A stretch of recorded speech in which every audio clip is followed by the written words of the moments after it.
बिस्मिल्लाहिर्रहमानिर्रहीम। स्टूडेंट्स अस्सलाम वालेकुम। आज हमारा 6 वीडियो लेक्चर जा रहा है, ठीक है। सब्जेक्ट है मैथ और क्लास है हमारी 3। आज हमारा जो टॉपिक है वो ज़रा सबसे डिफरेंट है, न्यू टॉपिक है, ठीक है। टॉपिक क्या है? यूनिट नंबर 7 ज्योमेट्री, ठीक है।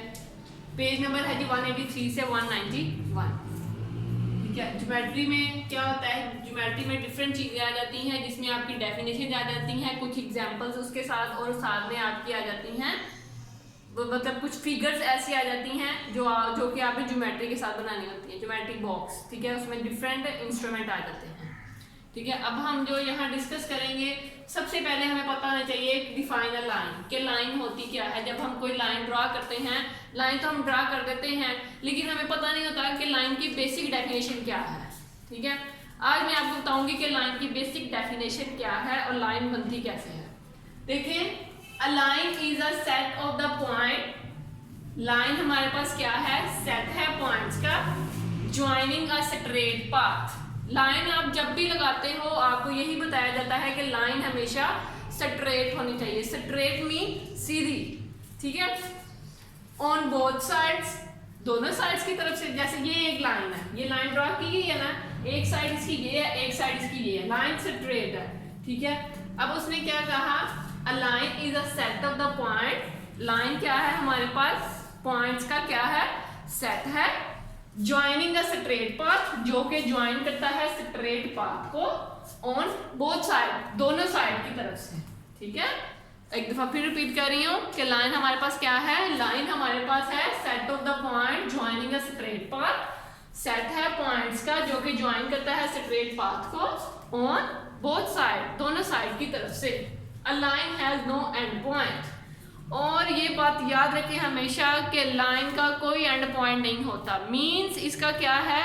इसका मतलब ये है कि लाइन को हम कभी भी कह नहीं सकते कि लाइन सिर्फ हम इतनी ड्रा करेंगे। लाइन को हम इनफिनाइट वो क्या कर सकते हैं? खींच के उसको बढ़ा सकते हैं जितना हम चाहें, ठीक है। ये कभी भी खत्म नहीं होती, ठीक है। Clear students? एक दफा रिपीट देख लें। A line is a set of the points. Line हमारे पास क्या है? सेट है पॉइंट्स का। पॉइंट्स, ये जैसे पॉइंट्स है ना, जैसे ये पॉइंट्स है, ये पॉइंट्स है, ये इन पॉइंट्स को जब ज्वाइन किया जाता है ना ऐसे, तो हमारे पास एक स्ट्रेट लाइन बनती है, ठीक है। आप लाइन वो सीधी भी लगा सकते हैं, जैसे मर्जी आप लाइन ड्रॉ कर सकते हैं, ठीक है। फिर वो लाइन क्या होती है? फिर वो ज्वाइन क्या करती है? ज्वाइन करती है पॉइंट्स को अ स्ट्रेट पाथ। लाइन हमेशा क्या होती है? स्ट्रेट पाथ में सीधी लाइन होती है, ठीक है। ऑन बोथ साइड, दोनों साइड से।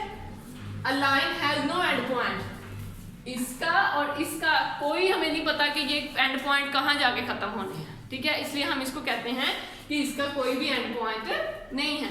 फॉर एग्जाम्पल मैं आपको इधर बता देती हूँ, जैसे ये है, ये आपने लाइन ड्रॉ की, ठीक है। ये अब देखें, ये पॉइंट्स थे, जैसे इधर पॉइंट्स लगा लिया, इनको आपने ज्वाइन किया एक स्ट्रेट पाथ की फॉर्म में। देन आपने क्या किया? ये एक पाथ बन गया, एक पाथ ये पूरा बन गया, ये एक पॉइंट ये हो गया, एक पॉइंट ये हो गया। लास्ट में उसने क्या कहा कि इसका कोई एंड पॉइंट नहीं है, हमें नहीं पता ये कहाँ जाके खत्म होगी, ठीक है। क्लियर है स्टूडेंट्स? नेक्स्ट देखें, define a line segment. Line segment हमारे पास क्या होती है? A line can go on and on forever on both sides. वही बात कि पहले आपको लाइन के बारे में पता होना चाहिए कि लाइन हमारे पास क्या होती है। देन आपको पता होना चाहिए कि हमारे पास जो लाइन सेगमेंट है वो क्या होता है, ठीक है। उसने कहा कि a line can go on and on forever on both side. दोनों साइड से जब लाइन को ड्रा करते हैं तो वो हमेशा चलती जाती है। वही मैंने आपको बात बताई कि वो रुकती नहीं है, हमेशा ही चलती रहती है। हम कभी भी ये नहीं कह सकते कि उसका कोई एंड पॉइंट है। सेम एज इट इज वही है जैसे हमने लाइन सेगमेंट में किया, कोई खास डिफरेंस नहीं है इसमें। बस उसने यही कहा है कि line can go on and on forever. एक लाइन जो हम ड्रा कर रहे हैं वो चलती जा रही है, ठीक है, ऑन बोथ साइड्स। और ये बात याद रखनी है कि लाइन को आप दोनों साइड से ड्रा करेंगे, ठीक है। दो साइड लेके चलेंगे, क्योंकि लाइन के दो एंड मतलब दो पॉइंट्स होते हैं, एंड पॉइंट नहीं होता कोई भी।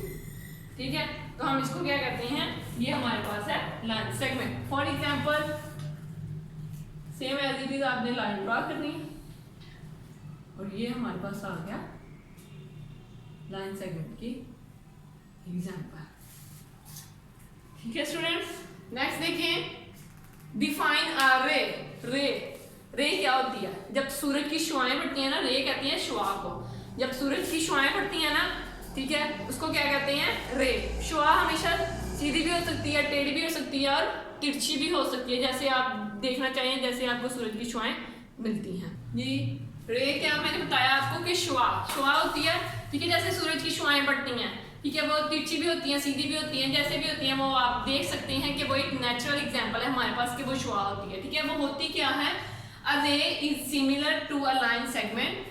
जो रे है, सिमिलर का मतलब होता है सेम एज इट इज, कोई खास डिफरेंस नहीं। ठीक है, डिफरेंस कहाँ आएगा, उसने कहा a ray is similar to a line segment. जो रे है वो हमारे पास सेम लाइन सेगमेंट की तरह है, बट लेकिन which one and point that extend infinitely in one direction. ठीक है, उसने कहा इसका एक, लेकिन इसका एक जो एंड पॉइंट है उसको हम इनफाइनाइट टाइम्स एक्सटेंड करेंगे किसी भी डायरेक्शन में। एक डायरेक्शन में मतलब अगर वो स्ट्रेट है तो वो स्ट्रेट उसकी डायरेक्शन होगी, अगर वो तिरछी जा रही है तो उसकी डायरेक्शन तिरछी ही होगी। ठीक है, तो यही एक खास डिफरेंस है, उसके अलावा इसमें और कोई डिफरेंस नहीं है, same as it is line segment की तरह ही है। ठीक है, अब ये देखें कि कैसे हमने इसको ड्रा करना है, ये वाली चीज एग्जांपल ये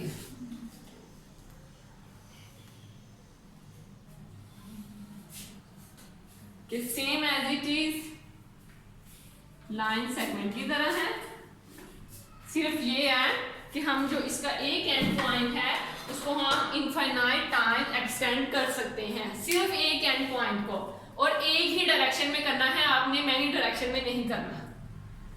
ठीक है, नेक्स्ट देखें define parallel lines. Parallel lines क्या होती हैं हमारे पास, two lines will never meet.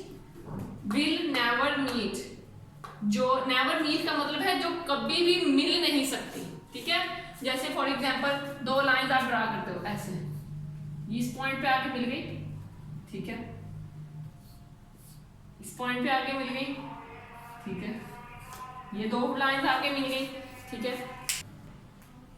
ठीक है, अब ये देखें two lines will never meet, इसमें सिर्फ आपने दो लाइंस, पैरेलल लाइन में सबसे पहली बात ये कि आपके पास टू लाइंस होनी चाहिए।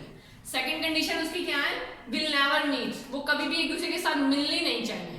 ठीक है, जो मर्जी हो जाए, पैरेलल लाइन एक दूसरे के साथ किसी एक पॉइंट पे भी जाके अगर वो मिल जाएंगी तो वो पैरेलल लाइंस नहीं रहेंगी। इफ दे स्ट्रेच फॉरएवर, जितना आप इसको खींचते जाएंगे वो कभी भी एक लाइन वो मिलनी नहीं चाहिए। जैसे फॉर एग्जांपल मैं आपको बताती हूँ, जैसे आप ये देखें, ये लाइन एग्जाम्पल है पैरेलल लाइंस की, सेम एज इट इज ये लाइन, ये एग्जाम्पल है पैरेलल लाइंस की। ठीक है, अब आप ये देखें ऐसा कोई पॉइंट या ऐसी कोई जगह जहां पे ये दोनों लाइंस मैच कर रही हैं या मीट कर रही हैं, कोई भी ऐसा पॉइंट नहीं है इसमें जहां ये दोनों लाइंस मीट कर रही हैं। ठीक है, और यही कंडीशन उसने बनाई थी कि दो लाइंस लेनी है आपने, will never meet even if they stretch forever. आप जिसको जितना मर्जी खींचते जाएं ये किसी एक पॉइंट पे भी मिलेंगी नहीं। ठीक है, तो इसको हम क्या कहते हैं, पैरेलल लाइंस। जी स्टूडेंट्स, नेक्स्ट क्वेश्चन है जो हमारा ये है पेज नंबर 185 पे, एक्टिविटी है आपकी। उन्होंने कहा है कि आपने बताना है इन मेजरमेंट्स को देख के कि what is the measurement of. जी स्टूडेंट्स, इस क्वेश्चन में आपने बताना है कि what is the measurement of this lines. ये आपको लाइंस दी गई हैं, आपने इनकी मेजरमेंट्स बतानी है आपकी असेसमेंट शीट पे। ठीक है, गिवन है। सबसे पहले आपने लाइन सेगमेंट क्या आएगी, AC, फिर XY, देन LM। पहले आपने गैस करना है। ठीक है, सपोज हम गैस कर रहे हैं कि ये हमारी जो लाइन है ये है 3 सेंटीमीटर की। ठीक है, हम सपोज कर रहे हैं क्योंकि हमारा ये कंसेप्ट वो क्लियर नहीं है कि आया कि ये 3 सेंटीमीटर है या नहीं है। ठीक है, सिर्फ हमारा गैस है कि हम अपने माइंड में ये स्केच बना रहे हैं कि शायद ये 3 सेंटीमीटर होगी। ठीक है, तो हम इधर लिखते हैं ये 3 सेंटीमीटर। ठीक है। अब अगर मैं आपकी बुक पे देखूं तो आपकी बुक पे 185 पेज पे दिया गया है एक्टिविटी पेज, ठीक है। वहां जब मैंने इसकी मेजरमेंट की अपने स्केल के साथ, ठीक है, वहां जो इसकी मेजरमेंट थी वो थी हमारे पास एग्जैक्ट मेजरमेंट मैंने बुक से की है वो है 4 सेंटीमीटर, लेकिन आपकी जो असेसमेंट शीट्स दी गई हैं उसमें हो सकता है कि आपको थोड़े पॉइंट्स आगे पीछे कर दिए गए हों, क्योंकि हमने वो कॉपी पेस्ट नहीं किया हुआ, हमने वैसे ही वो लाइन ड्रा की थी और हमने कहा था कि हम गैस कर लेंगे, देन हम इसको मैयर कर लेंगे। और मैयर आपने कैसे करना है, मैयर आपने ऐसे करना है कि पहले आपने ये वाली जो साइड है ना 0 1 2 3, ठीक है, जहाँ नंबरिंग का जो डिफरेंस है वो थोड़ा ज्यादा दिया हुआ है 10 नंबर्स का, ठीक है, वो आपने लाइन देखनी है, उसके ऊपर लिखा होता है सेंटीमीटर, ठीक है, वो आपने इधर ऐसे ड्रा कर देखनी है, ठीक है। इधर तो आपकी जो लाइन है वो ज्यादा बन रही है ना, मतलब 13.2 समथिंग बन रही है, लेकिन मैंने बुक को देखते हुए इसकी जो मेजरमेंट है वो की है और वो हमारे पास आ रही है स्केल के साथ 4 सेंटीमीटर, ठीक है। सेम एज इट इज आपके पास x और y है, ये लाइन आपकी लग हमें यही रही है कि ये टेढ़ी है, लेकिन जब हम इसको स्केल के साथ ऐसे रखेंगे तो वो बिल्कुल हम इसकी मेजरमेंट एक्यूरेट कर सकते हैं, ठीक है। आपने ये परेशानी होना देख के कि लाइन तो सीधी नहीं है तो हम मेजरमेंट कैसे करें इसकी, ठीक है। तो हम इसको गैस कर लेते हैं कि ये हमारे पास क्या आ गई है, ये हमारे पास 2 सेंटीमीटर आ गई है, ठीक है। लेकिन जो मैंने बुक पे इसकी वो की हुई है गैस, ठीक है, तो गैस अगर हमने इसका किया है 2 सेंटीमीटर तो जो इसकी मेजरमेंट है वो भी इसकी 2 सेंटीमीटर है। मींस जरूरी नहीं है कि आपने जो गैस किया है वो एग्जैक्ट भी हो, ठीक है। ये तो मैंने बस गैस किया कि हो सकता है कि ये 2 सेंटीमीटर हो, फिर जब मैंने बुक में इसकी मेजरमेंट की तो वो भी 2 सेंटीमीटर थी, ठीक है, इसलिए मैंने आपको बताया कि ये जरूरी नहीं है कि दोनों मैच करें, ठीक है। देन आपके पास क्या है LM, ठीक है। अब L और M की आपने वो लेनी है, लाइन लेनी है और उसको मेजर करना है। सपोज हम इसको मेजरमेंट हम क्या करते हैं कि इसकी है जी 4 सेंटीमीटर, ठीक है, लेकिन जब मैंने बुक से इसकी मेजरमेंट की तो वो हमारे पास आई 5 सेंटीमीटर, ठीक है। ऐसे आपने बाकी की रिमेनिंग जो पार्ट्स रह गए हैं उनकी मेजरमेंट पहले आपने गैस करनी है, देन आपने उसको स्केल के साथ मेजर करके जो आपके असेसमेंट शीट गिवन है उसके ऊपर आपने मेंशन करना है ये सेंटीमीटर। नेक्स्ट देखें, नेक्स्ट हमारे पास क्या है, tick the shapes which have the parallel lines. अभी हमने स्टार्ट में पढ़ा था कि पैरेलल लाइंस क्या होती हैं। पैरेलल लाइंस वो होती हैं जिसमें 2 लाइंस ली जाती हैं और वो एक दूसरे के साथ मीट अप नहीं करती। 2 कंडीशन इसकी ये थी, ठीक है, जितना मर्जी आप उसको बढ़ाते जाओगे वो एक दूसरे के साथ मैच नहीं करेंगे, ठीक है। अब आपके पास 4 शेप्स दी गई हैं, आपने इनको देखते हुए बताना है कि ऐसी कौन सी 4 शेप में से शेप्स हैं जिनको हम कह सकते हैं कि वो पैरेलल लाइंस हैं या नहीं है, ठीक है। अब फर्स्ट वाली देखें, ये हमारे पास होता है स्क्वायर, ठीक है, स्क्वायर। अब ये देखें, ये वाली लाइन और ये वाली लाइन मीट कर रही है, मीट नहीं कर रही किसी पॉइंट पे, मीट ऐसे करती है जब ऐसे हो ए पॉइंट, ठीक है, लेकिन ये इसकी और ये वाली लाइन दोनों डिफरेंट है, मीन्स कि ये मैच नहीं कर रहे। सेम एज इट इज इसकी ये वाली लाइंस और ये वाली लाइंस भी डिफरेंट है, ठीक है। और एक दूसरे के जैसे हम पैरेलल लाइंस को ये भी कह सकते हैं कि एक दूसरे के आमने सामने वाली लाइंस, ठीक है, पैरेलल लाइंस उनको कहते हैं। अब ये देखो, ये हमारे पास क्या है, ये हमारे पास है पैरेलल लाइंस। क्यों? क्योंकि ये और ये लाइन भी मैच नहीं कर रही, उसके साथ ये और ये लाइन भी मैच नहीं कर रही, ठीक है। अब नेक्स्ट देखेंगे हमारे पास है ट्रायंगल, ठीक है। अब ये देखें, ये तो मैच कर रही है, कैसे मैच कर रही है, ये देखो, ये पॉइंट, ये लाइन है ना हमारे पास, ये उसके बाद हमने देखा कि ये लाइन इस पॉइंट पे जाके मैच कर रही है, लेकिन हमने तो पढ़ा है कि पैरेलल लाइंस में जो लाइंस है वो किसी भी पॉइंट पे मैच नहीं करती, ठीक है। दूसरा पॉइंट कौन सा है जहां ये मैच कर रही है, वो ये है, ये भी है, मतलब तीनों लाइन एक दूसरे से मैच कर रही है ना, वो उसको शेप को बंद कर रही है सिर्फ इस वजह से कि वो मैच कर रही है, ठीक है। इट मींस कि ये जो हमारी फिगर है ये हमारे पास पैरेलल लाइंस नहीं है, ठीक है। अब ये देखो, ये हमारे पास सर्कल, सर्कल में कोई भी लाइन नहीं होती, सर्कल में हमेशा पॉइंट्स को ड्रा किया जाता है, उनको मैच किया जाता है और हमारे पास एक सर्कल होता है, ठीक है। इसमें कोई भी लाइन नहीं है, ऑब्वियसली हमारे पास क्या होगी, पैरेलल लाइन नहीं होगी, ठीक है। ये लास्ट पे आ गया हमारे पास रेक्टेंगल। रेक्टेंगल में क्या है, रेक्टेंगल में भी देखिए कोई ऐसी लाइन है जो किसी के साथ मैच कर रही है जैसे ट्रायंगल में मैच कर रही थी, नहीं, बिल्कुल भी नहीं। क्यों? क्योंकि ये देखिए, ये और ये दोनों एक दूसरे के सामने लाइन है, उसके उसके बाद ये और ये एक दूसरे के साथ सामने आमने सामने लाइंस हैं, लेकिन ये किसी पॉइंट पे एक दूसरे को मैच नहीं कर रही, मींस कि ये हमारे पास क्या है, पैरेलल है। ठीक है स्टूडेंट्स, ये थी हमारे पास कि पैरेलल लाइंस क्या होती हैं। ये स्टूडेंट्स अब देखिए जरा, उसने कहा name each of these shapes, आपको शेप्स दी गई हैं, आपने उनके क्या करने हैं, नेम मेंशन करने हैं। ठीक है, आपको पता होना चाहिए ये शेप्स कैसी हैं, देन ही आप उसके नेम मेंशन कर सकोगे। ठीक है, सबसे पहले जो हमारे पास शेप है ये है हमारे पास पैरेललोग्राम। ठीक है, हमें कैसे पता चलता है कि ये पैरेललोग्राम है, जैसे आपको एक रेक्टेंगल दी जाती है ना, रेक्टेंगल क्या होता है, रेक्टेंगल में ये होता है कि आपकी ये वाली दोनों साइड्स इक्वल होती हैं और आपकी ये वाली दोनों साइड्स इक्वल होती हैं। ठीक है, तो अब जब आप रेक्टेंगल को थोड़ा सा टेढ़ा कर दोगे ना, ठीक है, तो वो हमारे पास क्या बन जाती है, वो हमारे पास बन जाती है पैरेललोग्राम। ठीक है, ये हमारे पास क्या आ गई, पैरेललोग्राम। ठीक है, अब ये देखिए स्क्वायर, स्क्वायर में क्या होता है, आपने ये प्रीवियस क्लास में पढ़ा हुआ है कि जैसे स्क्वायर होता है, स्क्वायर में अगर आपको कोई चीज देती है, स्क्वायर का मतलब ये होता है कि आपके पास जो चार साइड्स होती है ना, जैसे पैरेललोग्राम के पास में आपके पास चार साइड्स थी, लेकिन इसमें दो सामने सामने वाली साइड इक्वल होती थी। लेकिन स्क्वायर में क्या है, स्क्वायर में भी चार साइड है, लेकिन चारों की जितनी भी लेंथ होगी वो हमेशा सेम होगी। कि अगर एक साइड की लेंथ 2 सेंटीमीटर है, देन बाकी सबकी भी लेंथ क्या होगी, 2 सेंटीमीटर। ठीक है, इसको हम क्या कहते हैं, स्क्वायर।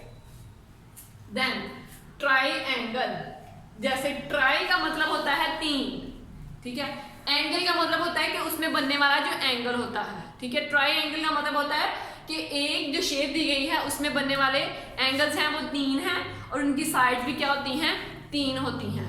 ठीक है, और ये देखें, अब ये देखें 1 2 3 हमारे पास 3 एंगल्स बन जाएंगे, सेम एज इट इज 1 2 3 हमारे पास क्या बन जाएंगी, 3 साइड्स बन जाएंगी, इसको हम कहते हैं triangle. Same as it is kite, kite का तो सब स्टूडेंट्स को ही पता होगा। ठीक है, काइट क्या होती है, काइट बहुत से स्टूडेंट्स ऐसे हैं बहुत चढ़ाते भी हैं, उन्होंने देखी भी है, हमने अपनी रियल लाइफ में इसकी एग्जांपल देखी है। ठीक है, कि काइट कैसी होती है, काइट ऐसी होती है जिसमें ये वाली जो दो वो होती हैं उसकी साइड्स वो इक्वल होती हैं, उधर से ये वाली साइड इक्वल करके इधर से बंद कर दी जाती है और इधर से ये वाली बंद कर दी जाती है। ठीक है, तो इसको हम क्या कहते हैं, काइट। ठीक है, अब लास्ट में है रंबस, जैसे आपको मैंने बताया कि रेक्टेंगल को थोड़ा सा टेढ़ा कर दोगे तो वो हमारे पास क्या बन जाएगा, वो हमारे पास बन जाएगा parallelogram. Same as it is जब आप स्क्वायर को थोड़ा सा टेढ़ा कर देते हो तो हमारे पास क्या बन जाता है, रंबस बन जाती है। उसमें भी साइड सेम होती हैं, इक्वल लेंथ लेनी होती है, लेकिन ये है कि आपने उसकी जो साइड वो है शेप है वो आपने उसकी थोड़ी वो करनी होती है, टेढ़ी करनी होती है। ठीक है, और रेक्टेंगल वही बात आ गई, रेक्टेंगल में क्या है, रेक्टेंगल में इसके आमने सामने वाली दो साइड्स क्या होती हैं, इक्वल होती हैं। ठीक है, अब देखें जो आपके पास असेसमेंट शीट्स दी गई हैं उसमें आपको जो क्वेश्चन नंबर 6 है उसमें वो यही चीज आपको बताई गई है कि आपने इन शेप्स को ड्रा करना है। वो शेप्स मैंने आपको ड्रा करना बता दी है कि कैसे कैसे आपने उनकी लेंथ्स लेनी है और कैसे आपने उनको ड्रा करना है। ठीक है, अब देखें उसके आगे क्वेश्चन नंबर पेज नंबर आपके पास है 189 और 193। ठीक है, अब आपने इन दो पेजेस को अच्छी तरह रीड आउट करना है। मैं आपको बताती हूँ इसमें से कि आपने इसको करना कैसे है। सबसे पहले उसने आपको बताया है कि हु एम आई, कि मैं कौन हूँ। जैसे आपको कोई शेप दी जाती है तो आपको एमसीक्यूज आ सकता है कि आपने इस शेप के बारे में बताना है कि ये शेप कौन सी है। फिर आपको ऐसे दे दिया जाता है कि आपको स्टेटमेंट दी जाती है। स्टेटमेंट ऐसे दी जाती है जैसे उसमें लिखा I have 5 sides and 5 vertices. वो खुद बता रहा है कि मेरी 5 साइड्स हैं और 5 मेरे वर्टिसेस हैं। आप मेरा नेम बताओ कि मैं कौन हूँ। ठीक है, तो आपने बताना है कि आपका नेम ये है। वो आप कैसे बताओगे, आप ऐसे बताओगे जब तक आप उसको रीड आउट नहीं करोगे। ठीक है, जैसे आपको एक एक्टिविटी दी जाती है या आपको चैलेंज दिया जाता है, फिर आपको क्लू भी दिया जाता है। ठीक है, कि आपको पहले उसके बारे में आपने उसके बारे में सर्च करनी है। सर्च करने के बाद फिर आप जब उसके बारे में जानने की कोशिश करते हो कि ये चीज़ क्या है। जैसे आपको एक एक्टिविटी में ऐसे भी दिया जाता है कि आपने वो पजल जैसे आ जाता है ना आपके पास, पहेली टाइप कोई चीज़। ठीक है, वैसे कि बताओ जी इसका मतलब ये है, तो वो ऐसे कैसे है। सेम एज इट इज आपने ऐसे ही करना है कि ये आपको एक पहेली की टाइप में दिया गया है। वो खुद पूछ रहा है आपसे कि I have 5 sides and 5 vertices, कि मेरी 5 साइड्स हैं और 5 वर्टिसेस हैं। आप बताओ कि मेरा नाम क्या होगा, ठीक है। पेंटागन उसका नाम होगा। पेंटा का मीन होता है 5, ठीक है। उसने खुद बताया कि आई हैव 5 साइड्स, 5 उसकी साइड्स हैं एंड 5 उसकी वर्टिसेस हैं। तो ये हमारे पास क्या आ गया, pentagon. Same as it is उसने क्या कहा सेकंड में, I am Greek for 5। Greek मतलब यूनानी में जब आपको बताया जाता था कि ये उसका मतलब क्या है, 5 का मतलब क्या है, तो ये पेंटा था उसका मतलब। पेंटा मीन 5, ठीक है। मैंने आपको पहले ऊपर बताया कि पेंटा का मतलब होता है 5 साइड्स हो सकती हैं, 5 वर्टिसेस हो सकती हैं, 5 टाइम कुछ भी हो सकता है, लेकिन इसमें उसने खुद बताया कि 5 साइड और 5 वर्टिसेस हैं, इसलिए हम इसको क्या करेंगे, पेंटागन। तो ये भी उसने यही कहा कि आई एम ग्रीक फॉर 5 किसके लिए होगा ग्रीक में, तो वो होगा हमारे पास पेंटा, ठीक है। अब same as it is third में है जी, I have no parallel lines. अब मतलब पैरेलल साइड्स, ये देखिए ये ट्रायंगल सामने बनी हुई है। पैरेलल साइड मैंने बताया आपको कि वो साइड्स आमने सामने होती हैं। इसमें कोई एक साइड है जो इक्वल हो लेंथ में और आमने सामने हो, कोई भी नहीं है, ठीक है। पैरेलल साइड की तो मैंने आपको डेफिनेशन बताई थी, साथ एग्जांपल भी दी थी कि ये और ये साइड इक्वल होनी चाहिए लेंथ में और आमने सामने होनी चाहिए, लेकिन इसमें कोई भी ऐसी साइड नहीं है जो कि पैरेलल हो और एक दूसरे के आमने सामने हो। तो ये हमारे पास आ गया। उसने कहा कि I have no parallel sides, मेरी कोई पैरेलल साइड नहीं है, बट आई हैव 3 साइड, लेकिन हम मेरे पास कितनी साइड है, 3 साइड है मेरी, और वो क्या हो गया, ट्राइंगल। ट्राई का मतलब 3, एंगल का मतलब 3 एंगल, ठीक है। फोर्थ देखें, माई ग्रीक नेम इज हेग्स। मेरा ग्रीक नेम है हेग्स। अब आप बताएं कि मैं कौन हो सकता हूँ। हेग्स का मतलब होता है 6, ठीक है। वो शेप जिसमें 6 साइड्स हों, 6 वर्टिसेस हों और 6 एंगल्स हों एंड सो ऑन, कुछ भी हो सकता है वो, ठीक है। लेकिन इधर हम ज्योमेट्री की बात कर रहे हैं, इधर 6 साइड्स और 6 वर्टिसेस आ सकते हैं, ठीक है। तो इसलिए हमारे पास क्या होगा, ये हेक्सागोन, ठीक है। ये था आपका आज का लेक्चर। इसमें आपने क्या करना है, 189 और 190 पे आपको इसके अलावा और भी बहुत सी एग्जांपल्स दी गई हैं, आपने उनको अच्छी तरह रीड आउट करना है। उसके बाद एक पेज है 191, उस पर आपको क्लू दिया गया है कि आपने उसको क्लू को फिलअप करना है और आपने बताना है कि आपने क्या सीखा और आपको क्या समझ है, ठीक है। आपने इसको सॉल्व करना है खुद से कि ये आपको समझ आई भी है या नहीं आई, कि किस वो फिगर में कितनी साइड्स होती हैं, कितनी उसके वर्टिसेस होती हैं, आया कि वो पैरेलल हैं या नहीं है, ठीक है।